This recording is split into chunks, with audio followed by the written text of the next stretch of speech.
Buenos días. Vamos a plantear ahora el siguiente problema relacionado con el rozamiento.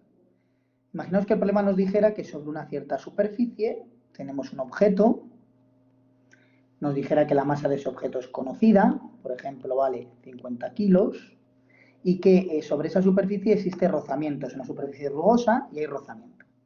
Nos dice que el coeficiente de rozamiento estático entre el objeto y la superficie vale 0,2 y el coeficiente de rozamiento cinético vale 0,15.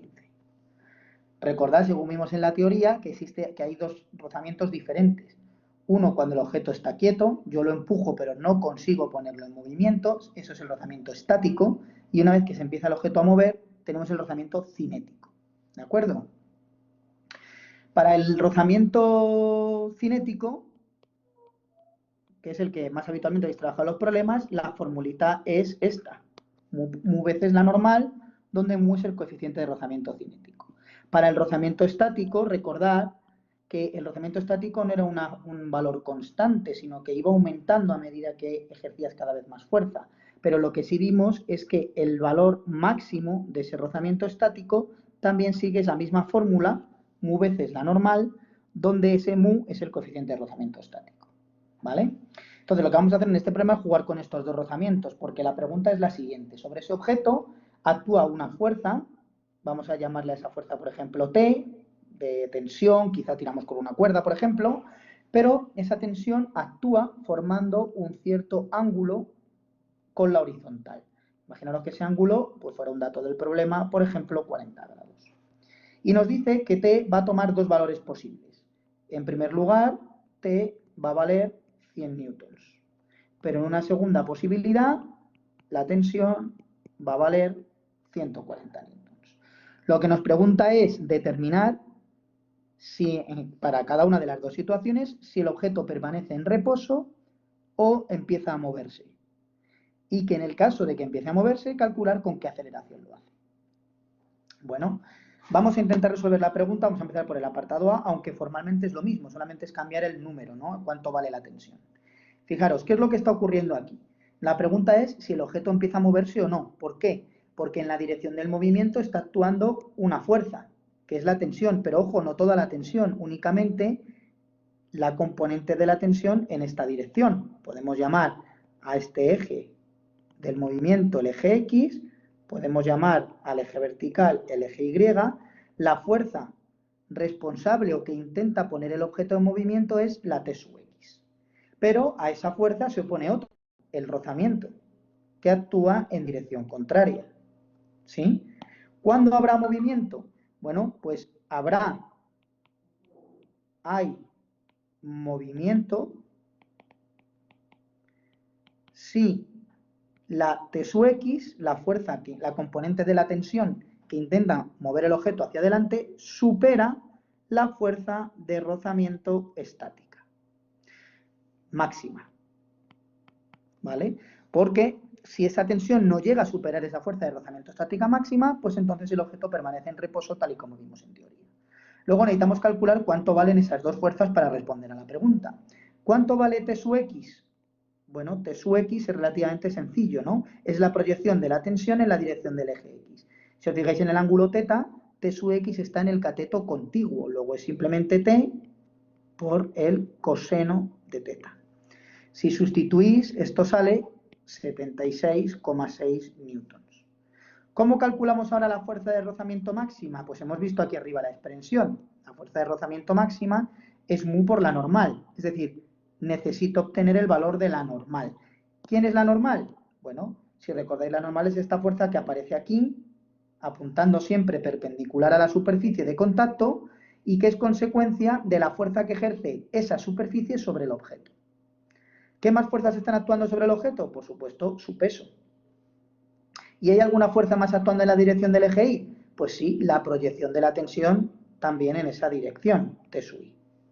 Luego en el eje Y, si aplicamos la ecuación, si aplicamos que suma de fuerzas es igual a masa por aceleración, tendremos que hacia arriba tenemos la normal, también tenemos T sub I, hacia abajo tenemos el peso y eso será igual a masa por aceleración.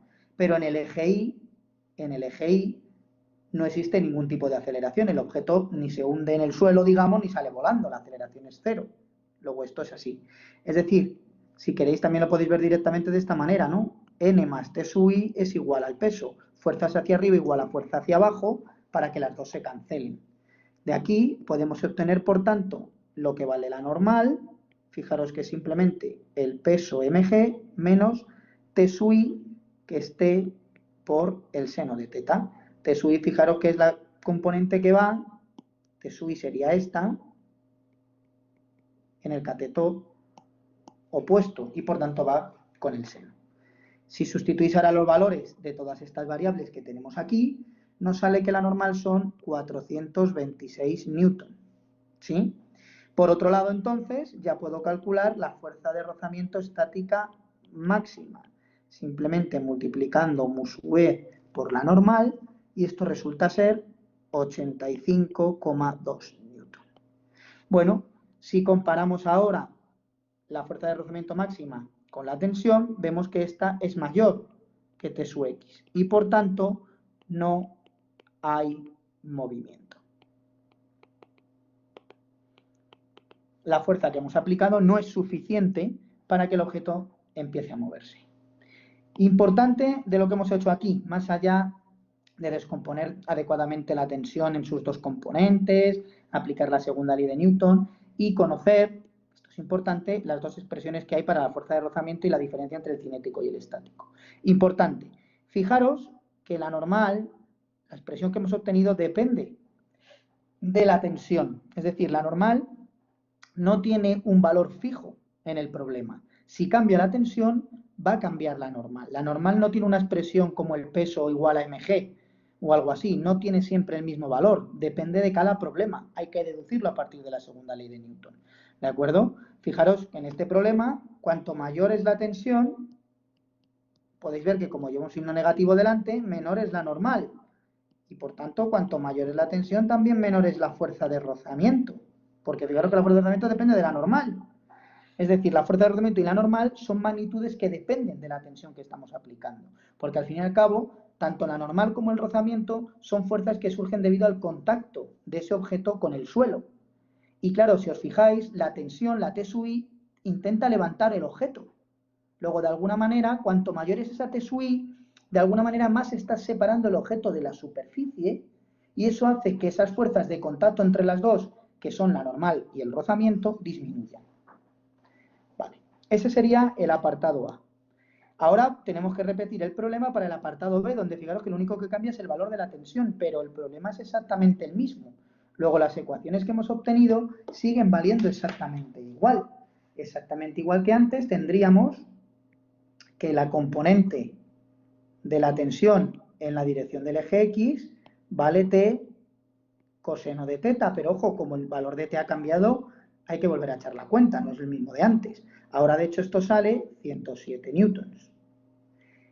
La formulita para lo normal nos sigue valiendo exactamente la misma, porque las fuerzas que actuaban son exactamente las mismas, no ha cambiado nada. Seguimos teniendo en la dirección vertical las mismas fuerzas, solo cambia el valor de la tensión, pero como cambia el valor de la tensión, hay que volver a echar la cuenta y esto ahora va a salir 400 newtons.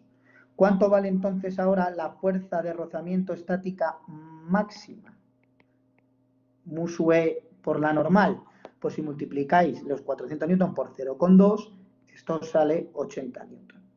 Fijaros que ahora entonces, si comparáis estas dos, veis que T sub X es mayor que la fuerza de rozamiento estática máxima. Y por tanto ahora sí hay movimiento. En esta situación nos pide calcular la aceleración. Bueno, ¿puedo calcular la aceleración? Sí. Fijaros, teníamos el objeto aquí, en la dirección del eje X teníamos, si esta era la tensión, la componente de la tensión en ese eje X y se oponía el rozamiento. Pero ahora fijaros, una vez que empieza el movimiento, ¿este rozamiento cuál es? El cinético. Luego entonces yo tengo que aplicar la segunda ley de Newton. T sub X va hacia la derecha, la fuerza de rozamiento cinética se opone, será igual a la masa por la aceleración. Donde la fuerza de rozamiento cinética es el mu cinético por la normal. La normal tendrá este valor, los 400 newtons que hemos calculado ahí. Pero hay que tener cuidado, este rozamiento ya no es el rozamiento estático, sino el rozamiento cinético. De aquí despejamos la aceleración, T sub x, que la teníamos ahí calculada, menos mu por la normal entre la masa. Si sustituís los valores, esto os queda 0,94 metros partido segundo al cuadrado. Luego, una vez que aumento la fuerza con la que estoy tirando, efectivamente consigo que el objeto empiece a moverse, consigo vencer el rozamiento estático máximo y entonces actúa el rozamiento cinético. Pero mi fuerza es suficiente para que el objeto avance y se mueva, pues fijaros, con casi 1 metro por segundo cuadrado. ¿De acuerdo? Bueno, os animo a que reflexionéis un poquito sobre el problema, veáis despacio y entendáis bien las diferencias entre el rozamiento estático y cinético. Y también importante, y os recomiendo que las cuentas, los numeritos, los valores que van saliendo, que con la calculadora vosotros lo comprobéis. Hay que tener un poco de agilidad con la calculadora y no tener dificultades a la hora de ser capaz de calcular exactamente el número. Y también otra cosa importante, recordad que nunca se nos olvidan las unidades. Cuando ponemos ya valores numéricos, en física es importantísimo que nunca se os olvide indicar las unidades. Bueno, nos vemos en el siguiente problema. Hasta pronto.